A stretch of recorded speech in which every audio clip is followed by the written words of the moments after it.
Hello everyone, আসসালামু আলাইকুম। সবাই কেমন আছেন? তো আজকে পাঙ্গাস মাছ দিয়ে কষিয়ে পুঁইশাক রান্না করব। তো সবাই ভিডিওটা দেখবেন। আজকে দুপুরের আয়োজন হচ্ছে পাবদা মাছ আর পুঁইশাক দিয়ে পাঙ্গাস মাছ রান্না করব। আর আজকের পাঙ্গাস মাছটা হচ্ছে গাঙ্গের, আর পুঁইশাকগুলো হচ্ছে বাড়ির। আর বাড়ির পুঁইশাক এমনিতে অনেক মজা, আর গাঙ্গের পাঙ্গাস তো আরও মজা।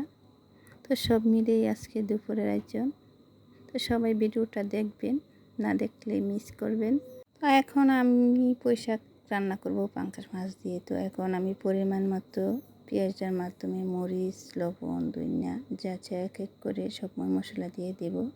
তো দেওয়ার পরে একটু পানি দিয়ে দিলাম, আর এখন মাছটিকে দিয়ে দিছি। তো মাছটি দিয়ে ভালো করে কষিয়ে নেব। আর মাছটা কষা না হলে তরকারিটা ভালো লাগবে না। তো ভালো করে কষিয়ে নেব।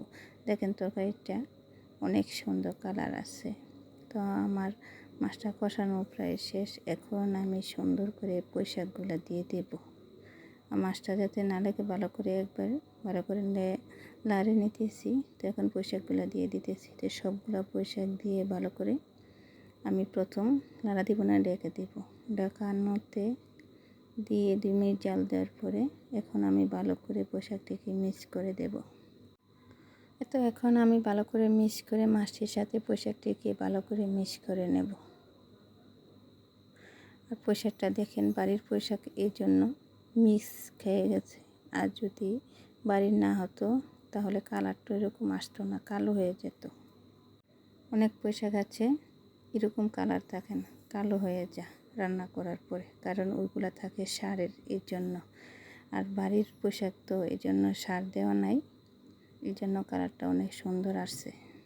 আর বাড়ির পুঁইশাক খাইতে অনেক মজা হয়। এই ছিল আমার আজকে পুঁইশাক রান্না। তো এখন আমি ধনিয়া পাতা দিয়ে রান্নাটা শেষ করলাম। এই ছিল আমার আজকে পুঁইশাক রান্না। আর এই দিক দিয়ে পাবদা মাছটাকে হলুদ আর লবণ দিয়ে মেখে নেব, নিয়ে এখন ভালো করে বিরান করে নেব।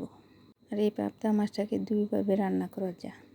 একটা কষায় রান্না করা যায়, আর একটা একটু বিরান করে রান্না করা যায়। আর বিরান করে রান্না করলে মাছটা আস্ত থাকে, ভাঙে না, এই জন্য আমি বিরান করে নিয়েছি। তো এখন আমি মশলা বানিয়ে মাছটা দিয়ে দিলাম। এখন আমি একটু মশলাটা ভালো করে মিক্স করে তারপরে পানিটা দিয়ে দিলাম। তো এখন ভালো করে একটু মিক্স করে নিয়ে আমি ঢেকে দেব। আর বেশি লাড়াচাড়া করব না, বেশি লাড়াচাড়া করলে মাছটা ভেঙে যাবে। তো আমি কাঁচামরিচ দিয়ে দিলাম, এখন ঢেকে দিলাম।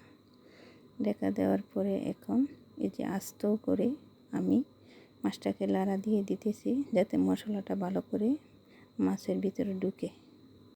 এই ছিল আমার পাবদা মাছ এভাবে রান্না। তো বন্ধুরা, আপনারা কীভাবে রান্না করেন সবাই কমেন্টে জানাবেন। আর সবাই লাইক, কমেন্ট, শেয়ার করবেন। ভিডিওটা ভালো লাগলে